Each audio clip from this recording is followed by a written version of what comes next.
So I've already done a review of Berserk Volume 1 on my channel before, but I didn't really like how it turned out, especially now that I've got this set up where I can show the actual books themselves. And I've also read Volume 2 as well, so I want to do a quick synopsis of both of them.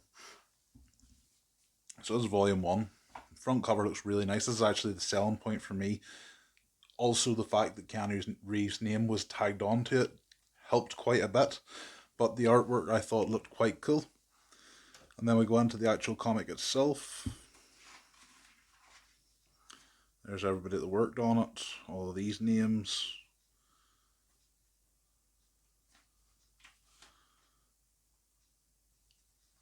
But anyway, as I was saying, go into the comic itself, and there's a definite change in art. I understand it's a common thing with comics, but the art is a massive step down. I don't like when comics do this. They do it all the time. But if you read quite a few manga out there, the art is consistent on both the cover and in the actual book itself. I'm not trying to be a manga royalist here. So in the first issue, they're hunting down a target. He jumps out of the plane. Look, when he's jumping out of the plane, there's no sense of movement here at all. It's just a still image of him. There's no lines to show that he's falling downwards, and that's pretty consistent. Also, this whole idea of wasting an entire page, fair enough to the artist, he gets a good job out of it, but like one tiny bit of writing here, couple of panels of writing here, mostly art, couple of panels writing here. That's very consistent throughout the book, very consistent. It really does not take you long reading these books. Like, I think I can read each of them in like 20 minutes. And if I enjoyed the story, I wouldn't really have a problem with that, but, well, we'll get into it. So he's hunting down his target, he gets to them, and they're like, yo, don't kill him. And he chases him after him.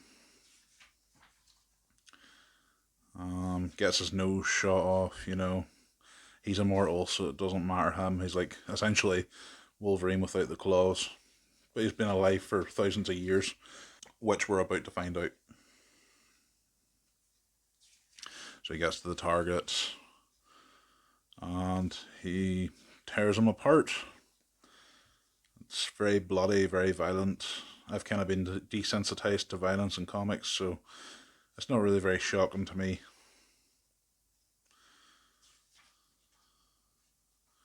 Rips out his heart. Back at the lab, he's getting tested on. Samples been taken from him. He's healing up, and then we get to essentially what the entirety of Volume 1 is. This 10,000 years ago storyline. It's all about him growing up. And for a cover like this, I wasn't expecting so much of this. Yes, I get he's immortal, and I knew he was immortal whenever I was getting into it, but, I'm not really a big... Focus, please, thank you. I'm not really a big sword and sandals kind of guy. And the entire time I was reading this, I was just like, right, well, once we get past this bit of character building, it'll be fine. And it lasted the whole way throughout the book. He goes to his American government handler, and she starts asking him all about his past, and this is him telling her everything that he's done. But, throughout 10,000 years, they only really stick with this one era. There's times in Volume 2 where they'll talk about other eras, but there'll be very, very small flashbacks. It's mostly this era they talk about. The whole prehistoric man. Prehistoric, is that right? It doesn't matter, you get what I mean. When this comic first came out, I thought to myself that Keanu Reeves had just attached his name to it where somebody else had written it. And that can still be true, but I really do feel like Keanu Reeves had written this. Because it feels like somebody with no real writing experience has just sat down and went, I want to make a comic. And because they're that famous, Everybody was yes men around them, and they got it made. So then we got to volume 2, and that's whenever I was like, right, this should start picking up. This should start getting a lot better. So let's get into it. And first off, straight off the bat, he's in a machine, he's wired up, he's got shit sticking to his head, and he's talking to a guy, and I'm like, where's this going? Where's it going? Flashback. Fucking flashback. They get caught up with the future, and they're still relying on flashback. 12 days ago, this is. Now, don't get me wrong, I'm not against using flashbacks as a form of storytelling, but when you use flashbacks this much, it feels like you're taking one step forward and two steps back. I don't know about anybody else, but whenever a story's filled with flashbacks, I just feel like we're building to something.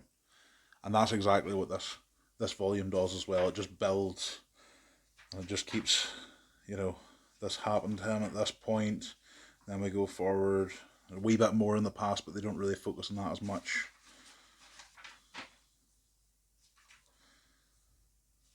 He remembered some sad shit in the machine, and he unlocked a new power. After 10,000 years of being on Earth, he didn't know he had that somehow. Back in the machine again. We're no longer 12 days ago, we are 10 days ago. We've moved forward 2 days, and it just keeps happening throughout the thing. This is one that I thought so. He jumps off the helicopter. This guy goes down into the battlefield, and then he looks and he's like, huh, what's that? I don't think ever in my entire life when I'm reading a comic book and I see something like this, and I'm still just kind of like flipping through the pages, just, getting from one page to the other. That's the moment I should have turned around and been like, yeah, this isn't for me, because it's really not.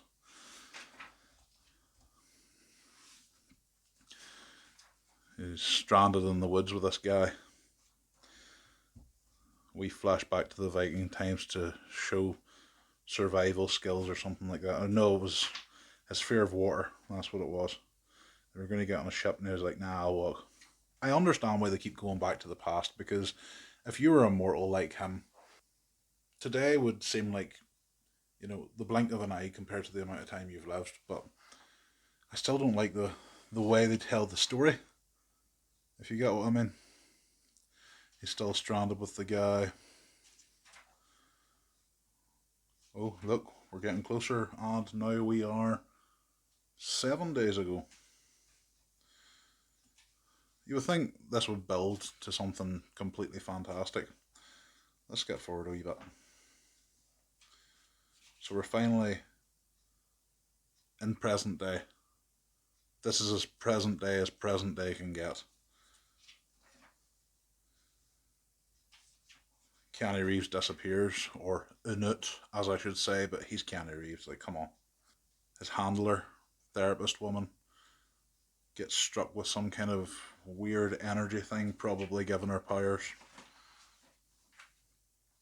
And it sets off a massive shockwave, probably killing everyone around her. And Keanu Reeves disappears. I see this bit here. Did he have sex with his ma? Well, that was 80,000 years ago. Is that the same in the first book? Yeah. 80,000 years ago is whenever he was born. Keanu Reeves' character disappeared, went back in time, and impregnated a woman 80,000 years ago. That's pretty incestuous. So yeah, he's disappeared again, as you can see the entire way through, like, just all art and small teeny tiny bits of writing. And I'm not a fan. Here he's looking a bit like Dr. Manhattan whenever he started coming back to life again. Look at that waste of 2 pages, like you could have filled anything with that. And oh look, they've got your woman, I forget her name, they've got her in a machine, and they created a clone, and to be continued.